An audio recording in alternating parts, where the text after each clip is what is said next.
So if you're at home and you're thinking, well, how do I determine if it's a cost or not? You've got to really look through the nexus, which is the connection between what you are spending and what that expense is for. And as long as you can create that connection between the income and the expense, and then obviously have a look at, well, am I using it a little bit personally as well? If you are, you take that out and strip it out of the cost and you claim the true representation of the connection between that cost and the income. That's pretty much the main thing people need to consider when identifying what is a deduction.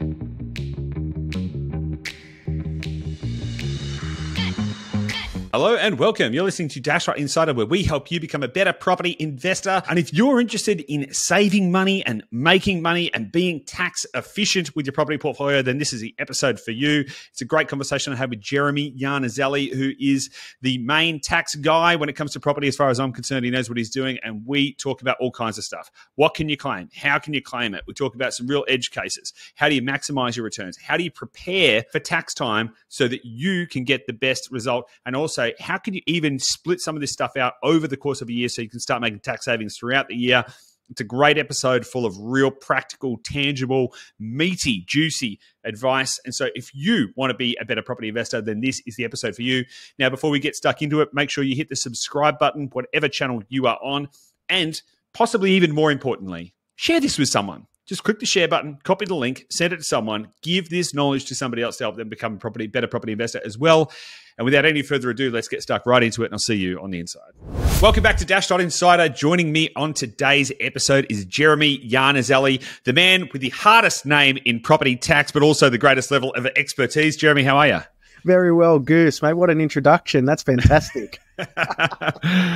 Mate, I'm lucky enough to be able to spend time with you and actually talk to you about my own personal tax and stuff, particularly as it relates to property. And so I know that you are a wealth of knowledge on this specific topic.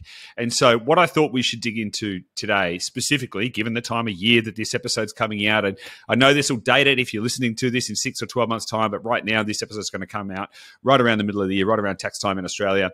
And what I want to talk about is how can property investors prepare for tax time? Because I don't think many property investors are very organized, and I'm not going to profess that I'm the most organized either. And so what I want to use this time to do is like help people get better prepared, better organized, know what's going on so they can maximize their opportunity, particularly given we're in an environment with higher interest rates, with lower nominal cash flow on assets.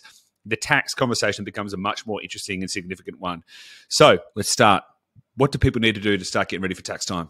All right, beautiful. So look, a lot of the hard work, hopefully anybody listening, should be done throughout the year as opposed at the end of the year. But nevertheless, there's lots of schedules out there, lots of free content available for many people who can summarize the information that they've been provided either on a monthly or annual basis. So your property manager would be sending out diligently your monthly statements, which hopefully you may have been reconciling and data entering into your Excels or software that you're using on a monthly basis, because we all like to treat our properties like a business as opposed to an investment. However, I'm going to stop you there, Jeremy, and I hope you don't mind. I'm going to interrupt you lots during this episode because I want to pick up on interesting points. What you talked about there was getting your statements from your property manager. Now, one thing that people should be doing, in my humble opinion, and I'd love to get your opinion, is trying to push all of the property expenses through the property manager's accounts. So what that means is instead of getting the rates notice sent to you individually, you can get it sent to the property manager. So it gets paid, you can get it paid out of your rent. You may need to contribute funds into the trust account in order to pay it. But what you end up with is you end up with a statement that has all of the property's expenses on it versus having a statement which has got some of the property's expenses on it, and then you get mailed somewhere else, and you get all these different stuff in all of these different places. So just as a way to simplify the whole exercise is just when you buy your investment property and you're getting your property manager on board, you should, in the very immediate instance, be saying, I want 100% of the expenses related to the property to go through the property manager. That's rates, that's water, that's maintenance, that's everything. Even if something breaks, we had something on one of our properties there was a leak or whatever, and it was going to cost several $1,000s to fix it, and we still said, hey, can we do this through we'll send the money to you, we'll send the money to the trust account, but can we pay it through that so that we've got one record of all of the expenses? What do you think about that? Yeah, absolutely. I'm a big fan of it, and I personally do that with my own portfolio, because in the end we're paying a management fee to the property managers, not just to collect rent and send it to us or maybe deal with any issues that may arise once in a blue moon, but we're also requesting or guiding them or asking them to also manage the expenses of the property as well. So what you've made and what you've directed as a point, Goose, is brilliant, because I see so many people, they control the council rates themselves, they control the water rates themselves, and many clients I'm going back and asking them, guys, have you had a water efficient testing being done on your property? The answer is yes. Well, did you know that you could actually be claiming back the water usage as a reimbursement to you, as opposed to paying your tenant's water usage as well? So there's a plethora of different benefits that arise from the property manager being able to oversee and pay all the costs, not just from a summary point of view, but also from a compliance point of view as well. So your big point that you raised, guys, you're getting your monthly statements. Ideally, hopefully the property manager's paying all your costs, puts things all in one place on a nice, neat monthly statement, which will then translate and correlate to an annual statement as well. So you'll be collecting all your annual statements.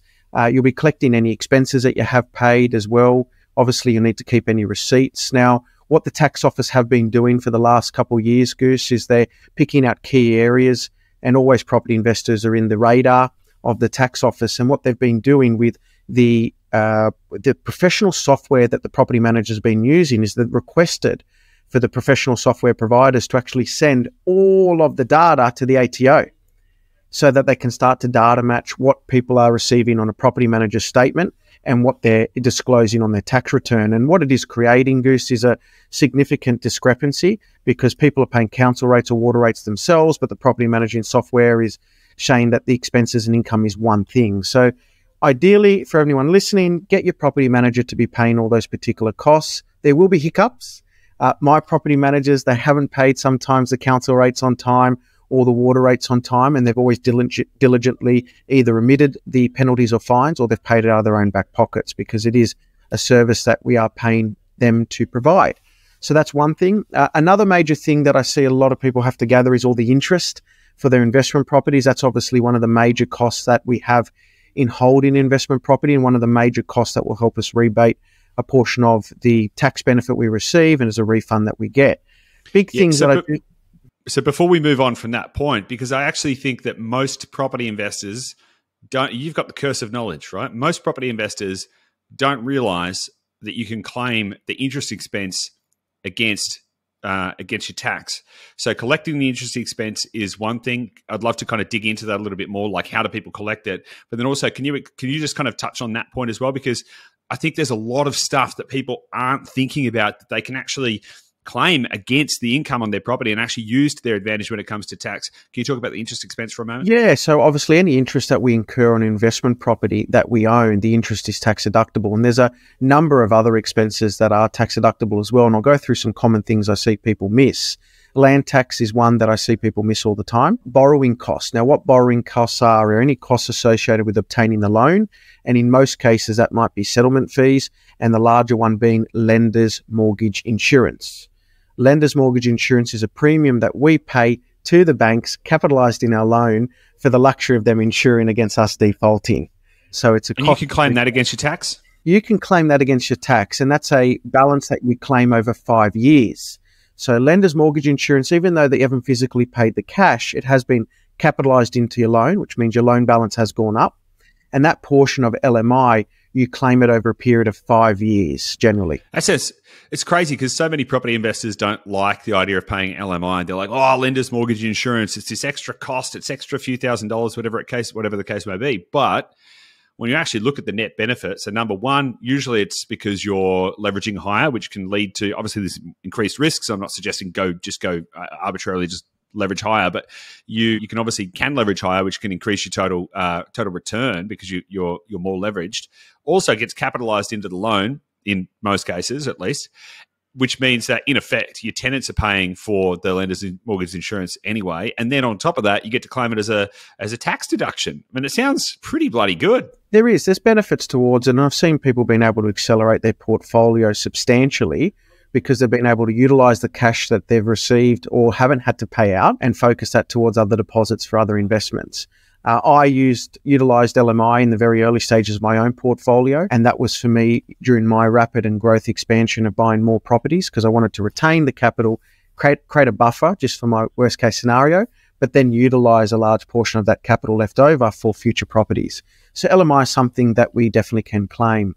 Now, council rates, water rates, they're all arbitrary. Insurance on the home, landlord insurance on the home. Again, any gardening costs, I do see that missed quite a bit when people are purchasing, say, for instance, any plants, pots for their investment properties that can be claimed as a tax deduction. And some of the larger stuff that I see get missed quite often, and it's a conversation I have with clients, are the sundry costs involved with owning an investment. Now, what are those sundry costs? You might have to use a portion of your internet to maintain your property portfolio. You might have to buy manila folders. You might want to be buying pens, pencils, and stationery items. These are all the little things that you may utilize to help maintain your property investment portfolio, which can be claimed as a deduction. Also, any subscriptions. So some people might subscribe themselves to an RP data, for instance, or some people might subscribe themselves to property seminars. As long as it's in contrast with gaining more knowledge around your investment property portfolio, the maintenance of it, and also gaining the ability to have more skills to develop or grow your property portfolio, then the ATO do allow the investment or business portion of that cost to be claimed as a tax deduction. That's really interesting. So if somebody goes and does a property education course, they can claim that against the income in their portfolio or claim it as a tax deduction? Yeah, claim it as a deduction against the property portfolio itself, as long as it relates directly to maintaining and growing your property portfolio. If you're doing a real estate course, for instance, because you want to change your occupation from a nurse to a real estate agent, then that unfortunately can't be claimed as a tax deduction. Even though it's in the real estate space, it's more in relation to your profession as opposed to the maintenance of your investment property portfolio. Yeah, but for example, if you have an existing, because what we're talking about is claiming it against an existing and ongoing and established business. And the easiest way for people to think about this is to not think about it as a bunch of properties that you've got in a property portfolio, but to think about it as a business. Now, if you went and started a business, now let's say you've got a business that sells chickens online. I don't know, whatever you decide your business is going to be, right? But so, right, you're going to be thinking about what are all the things that I need for that. I may need to use my computer. Now, that computer might be used 90% personal and 10% business. So maybe you can claim 10% of the computer cost or as a capital expense. Internet, power, stationery, insurance, time, all of these kind of things. They're going to be factors that relate to the functional operation of the business. Now, the way any business works, let's say your chicken online business is making $1 million in revenue in a year, but let's say you've got $900,000 of business expenses. You're going to be able to claim those expenses against the income of the business as against your tax. So then you're only left with the profit component that you're truly paying tax on. And so it's a really interesting thing to kind of tease out. And I might not have explained that perfectly, and you can correct me wherever that needs to be corrected. But it's a very interesting way to kind of consider it. And of course, as part of that, and we've got a big team, and we pay for training and education for the team as well, as it relates to the nature of the business, that becomes a reasonable and justifiable expense in the context of the growth, the maintenance, the training, the advancement of the business. So in that, go on. No, I was just saying it's correct. And I think the big word that people need to make sure that they're understanding is nexus. And nexus is the connection between the expense and the generation of income.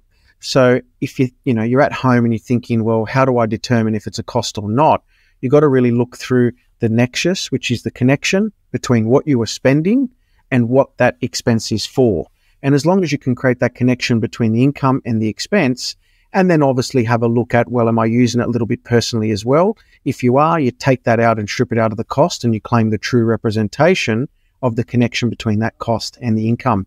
That's pretty much the main thing people need to consider when identifying what is a deduction and what is not. Yeah. So the education piece is super interesting, and I think that because I'm picking up on that because that's a new one that I hadn't actually thought of before. And obviously, to your point, if you're currently a nurse and training to become a real estate agent, well, that's a career training kind of thing. That's separate to your property portfolio. It's not directly related to the nexus, the income generational growth of the portfolio. But for example, if you had a real estate business, i.e. a portfolio of real estate, and you wanted to consider learning how to do development, maybe because you want to add, you want to be able to develop some of the properties in your portfolio or some other kind of thing like that, that could be a reasonable thing because that's learning personal skills that are related to the ongoing advancement of your property portfolio. Is that a kind of a fair point? Is there any other examples that you might? It's a fair point, and people attending, say, property seminars, for instance. Those property seminars, again, you're gaining knowledge to maintain your portfolio. And again, the tax office wants you to gain more knowledge. Why? More knowledge you gain, more income that you generate. And Goose, what happens when you have more income from your properties?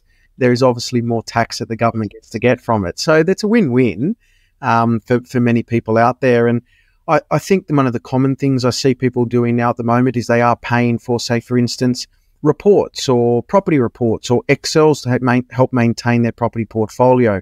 Just to make you aware, they are deductible because, again, it's all part of the maintenance. It's all part of you being able to maintain your numbers accurately and obviously present them right for the tax office.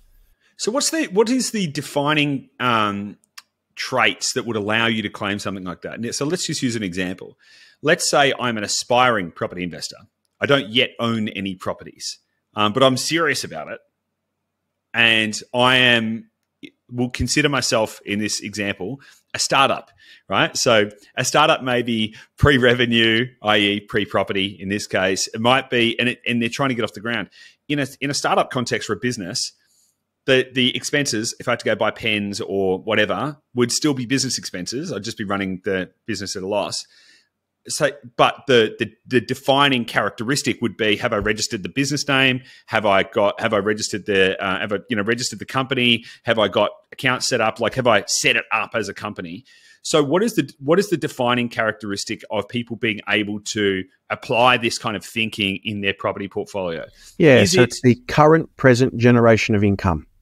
So if they are just a first-time investor and they're spending all this money on education, or they're spending all this money on all these Excels, pens, calculators, computers, laptops, software, whatever it may be, because there's no current generation of income in your investment property portfolio because you haven't bought your property just yet, then those costs unfortunately become a bit more of a sunk cost. But when you've got your generation of income, you've got your first property investment or multiple property investments inside your portfolio, then you can start to claim those costs against the current generation of income.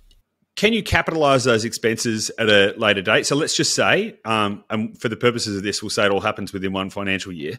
Let's say and I don't have a property portfolio yet, and I'm just getting started, and I spend the first 6 months of the financial year spending money, doing courses, doing all this kind of stuff. And then within that same financial year, I get and up until I've bought a property and I've got a going concern, all of those would just be personal expenses. But if I kept a record of them and that resulted in me then buying a property, which then was the going concern, could I then capitalize those expenses? But I'm going to ask you lots of really left field questions. Yeah, and they're good. No, they're good questions to ask because I get that quite often. And the answer is no, you can't capitalize those costs because it still comes back to the overarching and fundamental statement from the tax office that to claim a deduction, the property must be either rented or available for rent, which is that current and present generation of income. So that's one of the main overarching rules. And that's, again, for people who, for instance, have bought a property and let's say they choose not to rent it out. They choose not to utilize it at all for rental purposes. They choose not to even put on the market to get it rented. Then any costs associated with that property don't become a deduction. They become a capital cost and then claimed when the property is sold. But that's where a property is already owned already. If the property hasn't been owned already and someone's just doing, all the normal things that we all do, learning and getting ourselves ready for the property portfolio we'll create, those costs are sunk, not to be obtained moving forward in the future until we then have those costs moving forward where we've got a property again available or currently generating income. But it's a great question, Goose, because I get it all the time, especially from new investors. Well, I'm going to throw another really left field one at you. So get ready for this kind of a curveball. What if someone owns an owner-occupier property, but instead of just living in the property and paying the mortgage, what if they decide, no, this is an investment property and we're just renters in this property, and then they start paying the rent. Therefore, they start paying the rent back to the entity that owns the property or whatever. Like if you can kind of structure it that way, does that become an income generating asset? And then does that open up the capacity for them to claim some of this kind of stuff? The answer is yes, it does. Yes, it does. And I haven't seen many circumstances or any circumstances in my years where I've seen a person rent the property off themselves. I actually don't even know if you can do that. However, if you've got a separate legal entity where you are a shareholder or a beneficiary of a trust or a company, for instance, and the property is owned in that trust or company, then yes, you can rent the property from your entity because it is separate legal entity. It needs to be all above board with market value rent achieved. If it's not, then you must prorata the costs and expenses accordingly. But the answer is yes. Yeah, those costs would be tax deductible if you were to rent a property from an associated entity at an arm's length distance value, all things above board. Yeah, so the key thing in there, though, is that the property would need to be owned by someone other than you personally. So if you personally own the property, you can't personally own the property and then personally pay rent back to yourself. That would be farcical. But if you had a family trust, for example, if you had a discretionary trust or something like that, which owned the property and was a separate legal entity, and then you as the human individual was renting off that entity, then that could work. But that would require that you think about that kind of stuff in advance, probably, when you're thinking about buying the property and how you're going to kind of structure that part of the wealth equation. Absolutely. And look, there's a couple of clients that I have that do that. They're in very high-risk industries, high-end professionals. Things happen all the time. And that's a way that they choose to protect their assets. It's not probably recommended for most people. I'd probably say 99% of the population, it wouldn't be recommending something like that. But the very small minority, for reasons of risk, it's very common. Very common. Property developers do it all the time. The property is not owned by them nor their spouse. The property is owned in a separate legal entity, and that's a way that they protect their assets in most cases from any litigation or pending litigation that may occur in their business life or the businesses that they're associated with. But very small minority would do that. For the majority of people out there, it's a scenario that we probably wouldn't entertain. Yeah, nice. So okay, so what else should people be thinking about to optimize, to maximize, to get ready for tax time? So the big one is, and this is where I see the pitfall with everybody, is understanding what loan is deductible and what loan is not deductible. And this is coming back to one of the things that we'll talk about with the extended compliance program that's been introduced by the ATO. But what I'm seeing many people do is if they've extracted equity, say for instance, from their own principal place of residence, i.e. a non-deductible debt, but if that equity that's been extracted has been utilised for the purpose of investment, i.e. for the deposit and costs and buyer's agency fees and solicitor fees, if that equity used for that investment property number one's been purchased, even though it's secured and tied against your own home, the interest on that equity that you've extracted is tax deductible. And so on and so forth. And I see this happen all the time with people with multiple property portfolios. They may have extracted equity from investment property number one to purchase investment property number two. They go ahead and claim all the interest that they've incurred on investment property number one in investment property number one. However, and again, this is got to follow me on this, guys, the interest incurred on investment property number one is not all in relation to investment property number one, because remember, we've extracted equity out of investment property number one to buy investment property number two. We need to make sure that you're working with your mortgage brokers to create the right splits so you can correctly identify what loan is associated with what property and what interest is associated with what property. And by doing so, you'll be able to claim the correct amount of interest on the right property. And there are reasons why for this, because each property might be structured differently, might be structured in 100% wife's name, husband's name, partner's name, might be 50-50, 70-30, might be structured with investment property number two in a trust. We need to make sure that we get the interest deduction right. And also we're claiming all the interest accordingly, especially if we've extracted equity from our own home to purchase an investment. That is one thing I see all the time. And the way that I review that is that when I ask the question to the client, hey, what did you buy this property for? I bought it for 500,000. Okay, the loan on it I can see is 400. How did you fund that $100,000 deposit plus the associated costs? And they say, oh, Jeremy, we utilized all the equity from our own home to fund this property. Okay, not a problem. Can I start to now receive the information of the funding balance? And that's when I start to look at their own home and no splits were created. Or I need to do a proratement to say, well, their own home loan started at 600. It's now 717, for instance. Well, that 117,000 is the gap of my $500,000 purchase for investment property number one, less the 400K loan attached to it. So to make it nice and short for the people that are listening, ensure that you understand the deductible and non-deductible portion of your loans, and ensure that you're claiming the right loan against the right property, even if you have done all these equity splits to finance all these deals. So that's awesome. How does that work if you are like, let me rephrase the question. Does it change anything if you have multiple different trusts, for example? So let's say you've got 3 or 4 different trusts. Maybe you've got one for New South Wales properties, one for WA properties, and one for commercial and whatever. You've got a few different trusts. So you've got a few different entities in effect. Plus you may own your PBR in your personal name, for example. So you may have this kind of like a range of companies that exist within your broader sort of property conglomerate, for lack of a better term. How does that attribution of tax liability in that context around the equity usage, how is that impacted by that, or is it just kind of doesn't matter? In most cases, it will come and represent the true net income at the end, but it's getting the disclosure right. Because you want to be able to really see how your property portfolio is performing as a standalone property or as a standalone entity. You don't want to load up one entity with all the costs, for instance, because that's where all the equity has been extracted from. And then you've got, say, 3 other entities which are, quite substantially positively geared because trust number one with property number one's funded all of them. And there are things around lending that I encourage people to chat with their mortgage broker around it to understand, well, what are the implications of showing, one trust with a heavy loss and then 3 trusts with potentially profits.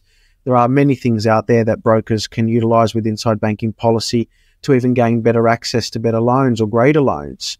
But all in all, Goose, we need to make sure that we're representing the entities or the individual or the properties in that instance in their true nature, because you as a property professional, I know you create a huge amount of reports for your clients, especially going through, property strategies and where they're going to end up in the years to come. You need to make sure that you get the accurate data to create the accurate assumptions so that you can put them on the trajectory for growth.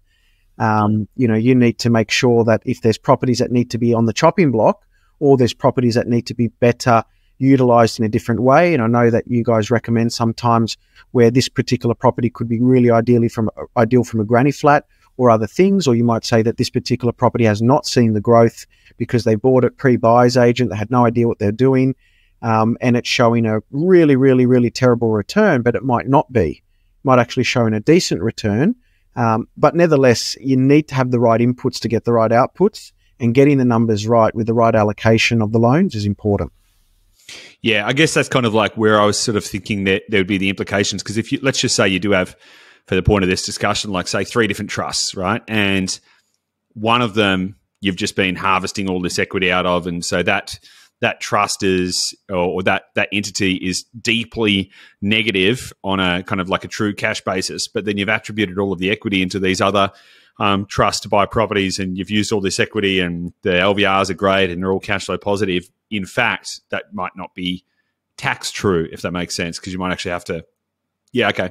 Correct. And if you evened all those trusts out with the right numbers, they may all be positive. And if they're all positive, there's significant lending benefits. They might all be negative too. They might all be negative too. That's correct. And again, that's something you work with your accountant and your property professionals to see why or what things we can do to resolve those issues. Yeah. But what's really important is that people are pragmatically realistic about what their situation is. I think it's really important. Let me ask you another question. How does all of the stuff we've been discussing in terms of including claimability of things and, preparation for tax time, how does that differ if you only own your properties, because you could only own one, maybe two properties in your personal name, versus all of your properties are in a trust or some other kind of entity. Like, how does that differ? Is one better than the other from a claimability perspective, or is it kind of the same? How does that kind of work between those two different concepts? Yeah, so in theory, it should all be the same, because we go back to what we first stated earlier on. It's the nexus. It's the connection between the expense and the generation of that income. However, the compliance around those various different entities are very different. Trusts have to provide and normally should have a financial set of accounts with a P&L, rental statements, for instance, and a balance sheet. Also the notes to the accounts, and then a tax return gets prepared. Many people are buying properties in their self-managed super fund, a bit more compliance involved, again, with an auditor now to look and review all the numbers to ensure everything's compliant with this from the CIS Act point of view. So there's some time involved in there. And then personal returns are a lot simpler, but they come with their own set of challenges as well to ensure that the name of the ownership is done correctly. We're seeing many people who have bought the property, say, for instance, 100% in the wife's name, but because they've got the loan 50-50, they automatically think the property's 50-50. So you've always got to go back to the contract to review that. So compliance is one of the major things, the level of compliance involved for those various different entities, and ensuring that you're getting things done all at once. And the reason for that is if you do have profits that you are generating, say, for instance, in a trust, all trusts must distribute profits or they will face a substantially high tax rate. So you need to ensure that you're factoring that into your overall tax planning strategy and getting the right distributions right pre-tax year, from a trustee resolution statement all the way through to the actual physical distribution of the money once the returns are done.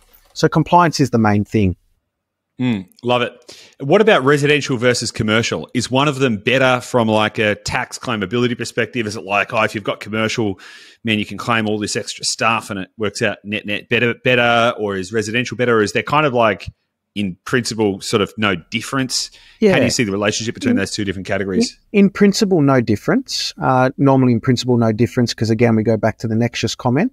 However, commercial properties, because it is in most cases carrying on enterprise, there might be some acceleration of depreciation on some of the costs in relation to the maintenance or potentially the improving of the commercial property that residential properties don't get.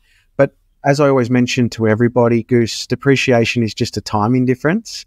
Whether you get that benefit over 3 years or 10 years, you're still going to get the same level of benefit. It's just when it hits your back pocket from a timing perspective.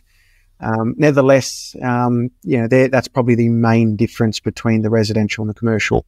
Surely, though, just on that point, it's better to get it all on day one. Because if I was going to receive $1 million in $1 a day over 1 million days versus $1 million in 1 day, I'd choose the $1 million in 1 day. Yes and no, and there are circumstances why I say yes and no, and I can come back to a client that I'm doing right now. They took a year off work, and that year off work is, their income zero. Their investment property, say for instance, is only generated them 5 or 10 or 15 grand worth of cash flow. At $15,000 worth of income, they're paying no tax anyways. Now, if they were to have an immediate deduction through depreciation on one of their commercial investment properties, then there would be no additional tax benefit that client would receive. However, we now are in 2023, that client has worked a full year, and receiving that upfront tax benefit now is obviously much more beneficial in 2023 as opposed to, say, 2022 when they weren't working. So it's also based on the circumstances of the individual and when to claim that depreciation or when to claim that certain expense. In some cases, we have no control, but in other cases, we do. But yes, in theory, as an investor and from an accounting perspective, I want that money in my back pocket today. Yeah, nice. Makes sense. Okay, cool. So we sort of went off on a little bit of a tangent there, but I think it was super useful and interesting. Going back to preparing for tax time. So we started out with basically get your state, divert all of your expenses as best you can through your property manager. That's good practice. Get your property management statements, get them on a monthly basis. Probably seek to develop a monthly habit around reconciliation of your property portfolio.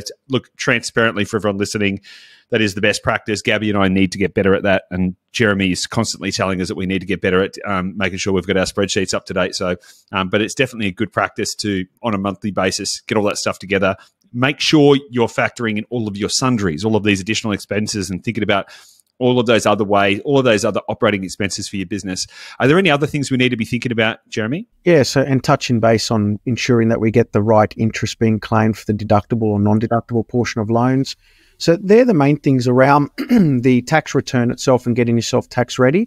Depreciation schedules is a must. If you haven't had a depreciation schedule being done on your investment property and it is of an age, generally post 85, 87. So if your building or property has had a major renovation or was built post 85, 87, always encourage people to get a depreciation schedule or at least seek the guidance from a quantity surveyor. Most of the quantity surveyors out there or depreciation experts out there generally will not do the report if they cannot obtain you a level of benefit equivalent or more to the fee that they're charging. So I encourage everybody to do it. It's only once that needs to be done. The common question I get is, do I need to do it every year? No, it's a one-off fee. It's a one-off report that should last the life of the property while under ownership of you. So depreciation is definitely a must. Just to pick up on that point, though, Yep. The interesting thing about that is, of course, if you do any major works to the property as well, then you can then claim that. So, for example, you may buy an investment property, get a depreciation schedule done, and then, I don't know, something happens. You got to replace all the carpet in the property, for example. You can then, that's an additional thing that you can then depreciate. Yeah, absolutely. So any costs that are capital in nature that you've spent, they are and can be depreciated with inside the tax return. You can choose to provide that information to the quantity surveyor or depreciation expert you've used. Generally, they'll update it at no cost or very little cost. And also the accountant can prepare a depreciation spreadsheet with inside the return. Although an accountant is guided by, and this is very important now, an accountant is guided by the Commissioner's Handbook. Carpet has a depreciation rate of X, but a quantity surveyor, because they can assess the useful life themselves utilizing experience, they may say, no, that type of carpet from that type of distributor or supplier doesn't last 10 years like the tax office says, it only lasts 5 years. So they can actually choose to self-assess and accelerate that carpet's useful life, which means that you're getting the benefit in a shorter period compared to an accountant who has to follow the Commissioner's Handbook. Good. That's a good little bit of intel there. Nice. Okay, cool. So depreciation schedules as well. What else? Yeah, so depreciation schedules, generally loan contracts that will determine whether you've got lender's mortgage insurance in there as well. And the settlement statement's a big thing for any new investor or any person who has purchased property in that financial year. Definitely obtain a copy of your settlement statement from your solicitor or keep it on file, because there are costs that you can claim in relation to the investment property in relation to that property settled in that financial year. So quite often there's a proratement and adjustment of council rates, water rates, or body corporate fees. These are costs that you have maybe either reimbursed the original owner when taking over the property, and these are costs that you can claim in relation to your investment properties. So your settlement statement, obtain it, provide it to your accountant, ensure that's with the annual package so they can pick up any deductions that have been incurred as part of the purchase of the property. And so what is the net benefit, generally speaking, on the operating expenses that we can claim? So, for example, like all of the rates and water and interest and property management, all of these other operating expenses of the portfolio, let's just say, for the point of the discussion, it totals up to $10,000 worth of claimable expenses. How can people think about what that is going to be worth to them? Because people might not be actually really kind of thinking this through. And I'll talk about this from a different perspective, just to paint a different example. So we do, in our company, we do a lot of science and stuff like that, which means we're eligible for R&D tax incentives, which, because we're doing research and development and doing heaps of weird and wacky, wonderful stuff. Now, for R&D claimable things specifically, so there's a specification around what they are, we can claim up to 43 cents in the dollar on those specific expenses. So if you've got $100,000 of R&D expense, you can claim 43 grand of it, which changes the perspective on how you spend money in a certain sense, right? So how can people think about that as it relates to their property portfolio? If they're spending $10,000 on operating expenses on a property, how can they sort of develop a mental model around what they can claim back? Yeah, so it's the net figure at the end that the accountant's after. So if you've got, let's say for argument's sake, $5,000 rental income for the year and the total operating expenses were 10, then you have now put yourself into what they call a $5,000 negative geared position, and that includes the depreciation. We'll make it nice and easy. That $5,000 negative geared position acts as a deduction in your return. So now you have created a $5,000 tax deduction through the $5,000 income that you've earned, less the $10,000 of expenses, created a $5,000 loss. Now, many investors assume that my properties cost me now $5,000 in cash. The tax office is now going to give me $5,000 refund. That's not the case. In Australia, we utilize what they call a marginal tax rate system. So between a person earning $0 to $18,200, their tax rate's nil. So if you made that $5,000 loss and you only earned $5,000 income through wages, you would actually receive no net tax benefit because you haven't paid any tax to start with. If you've earned $18,201 and $45,000, so between those two ranges, then your net tax benefit would be 19 cents plus the 2% Medicare levy. So that's 21 cents. So that means of that $5,000, 21% of that $5,000 deduction would come back to you as a net refund. And again, between 45 and 120, where most Aussies sit, the tax rate is 34.5 cents, which is including the Medicare levy, and you'd be receiving 34.5 cents or percent back on that $5,000 tax deduction. And again, as you go up the marginal schemes, 120 to 180, it's 39 cents, and 180 and above, it's actually 47 cents. So your marginal tax rate is what you'll receive back as a physical cash refund in most circumstances on the net position of how the properties performed that financial year from a tax perspective. So for a person earning 180 or above, they would be receiving 47% back on that $5,000 tax deduction, Goose. All right, let's break that down a little bit simpler. And again, we're just going to use real basic maths here just so everyone can follow along at home. So let's say the property income is $20,000 in rent. Let's say the property expenses, and just for the simplicity's sake, we'll say that includes depreciation and all the other bits and bobs, is $10,000, which means that there's $10,000 positive cash flow on the property. What happens to that? So, and let's say they're earning $120,000 a year. We're going to do a couple of scenarios. Yeah. So if they're on $120,000 a year, they now have a surplus income of $10,000. So their property's in a positive taxable position by $10,000. On that $10,000, they would have a tax obligation. Now I've got my trusty calculator in front of me. They would have a tax obligation of $3,450, which means their true net cash position of that property post-tax would be $6,500. Okay, got it. So the 10K cash flow in that example would go down to $6,500, and then because that gets added to the income.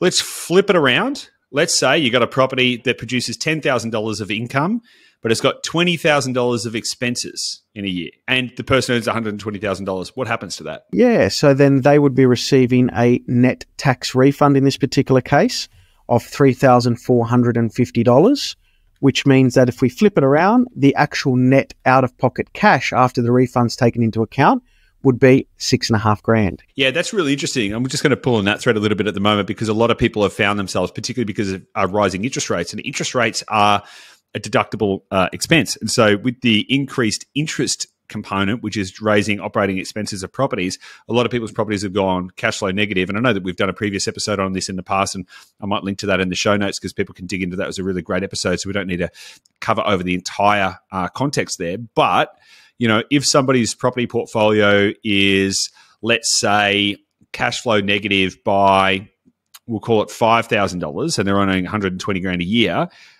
what would their, just a quick math on that, what would their actual net they would be? have a tax obligation of around about they'd get a tax refund of about $1,700. So in that particular case, that'd be net cash loss of about $3,300.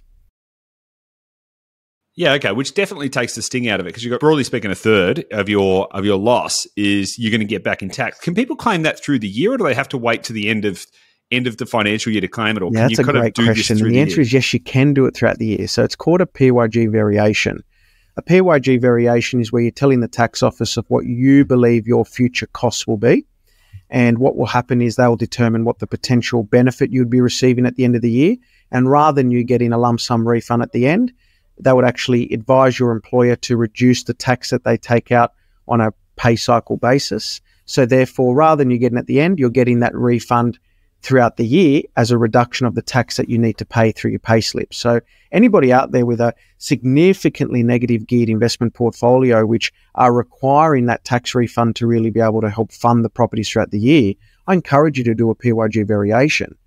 For most people, if it's not a huge amount of out of pocket, then sometimes that refund as a bulk at the end of the return is a bit of that carrot on the stick to get A, your return done, and B, to put a bit of a lump sum into a buffer so you're not spending it. Yeah, but it could be a really good thing. I know what you're saying, like, you know, if it's significant and whatever, but I think for a lot of people, like, cost of living's gone up, you know, there's more kind of like household financial stress. A lot of people are still looking to get ahead. And, you know, the idea of a property being $5,000 negative versus being, you know, $3,700 negative, it's a big difference for a lot of people. Absolutely, right? Yeah, absolutely. $1,700 would be, many people's groceries for the month. Yeah, exactly. And so, you know, for people with a relatively small amount of effort to be able to start getting that benefit accreted to them on a monthly basis could make the difference between them buying an investment property or not buying an investment property, which, as you know, the opportunity cost in not being involved can be huge. You know, like that, if that $1,700 for just in this example is the thing that's going to stop you from buying an investment property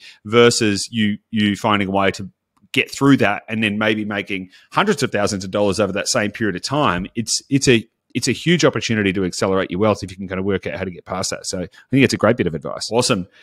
Jeremy, I've loved this chat. Have we missed anything else? Anything else you think we need to cover? Yeah, I just want to probably raise a couple juicy things that the tax office will be doing over the next 12 months. So we all heard the budget just recently from Jim Chalmers, and it's allocated $240 billion to the ATO as part of the extended tax compliance program.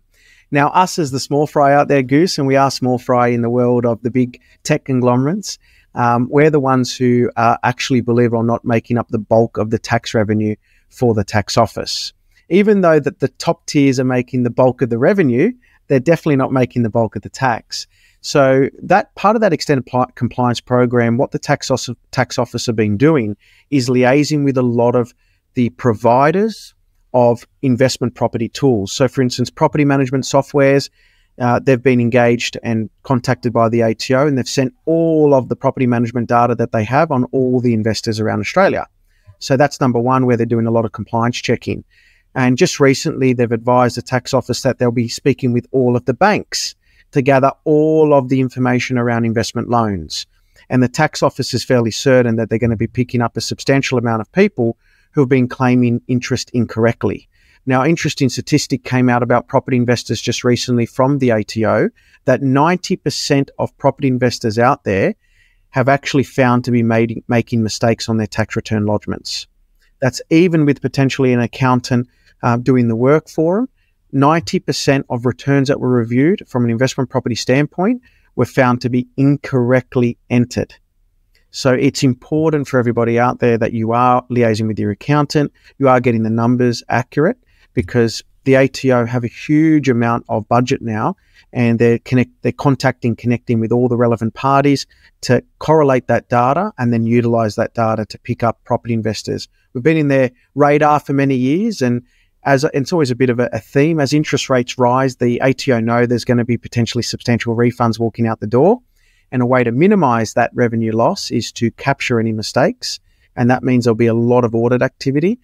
From all reports that we've read, they're looking to audit at least 4 out of every 10 returns that have investment properties in them over the next 12 to 24 months. So there'll be a lot of activity out there, especially from the ATO's point of view. Hectic. 40% they're gonna be auditing. Yeah. Unreal. It's their goal. 4 out of every 10 property investors will be audited over the next 12 to 24 months. Nice. Well, you know, it's good. It's going to make sure everyone's kind of doing the right thing. So I'm not opposed to it, but it's definitely good to be aware.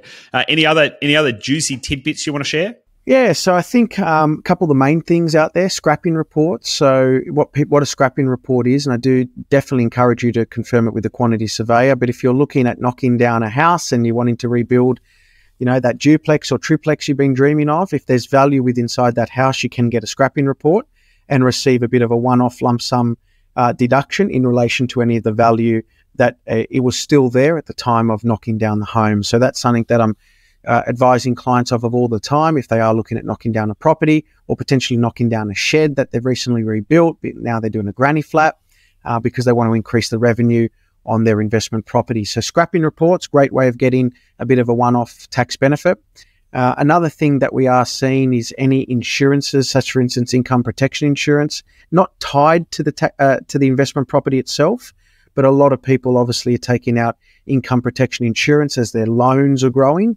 You can claim income protection insurance on your tax return. So that's a positive deduction that you can get to aid in a little bit of your tax refund. The main thing I say to all people out there, and again, investing through now nearly the last 15 years and seeing interest rates when I first started investing at nearly 8%, going as low as nearly 2%, now back up to where they are at 5 or 6. Interest rates are cyclical.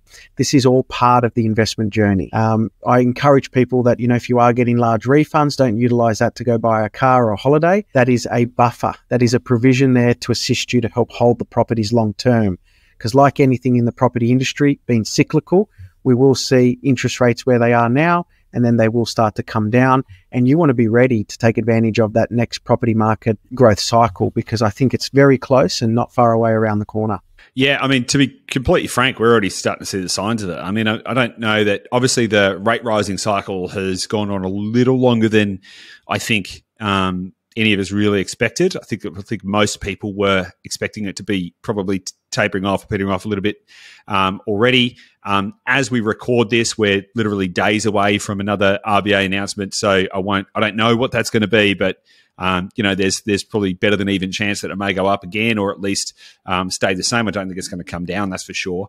But to your point, we're edging ever closer to that transition period where it will start to kind of taper off. And outside of that as well, rents are going to continue to rise relative to the interest rates as well. And we're already starting to see the effects of that in the market. I mean, we're seeing less stock on market because sellers are holding now because they're feeling that way as well. There's 40% less stock on the market in the markets that we're looking at than it was 6 months ago.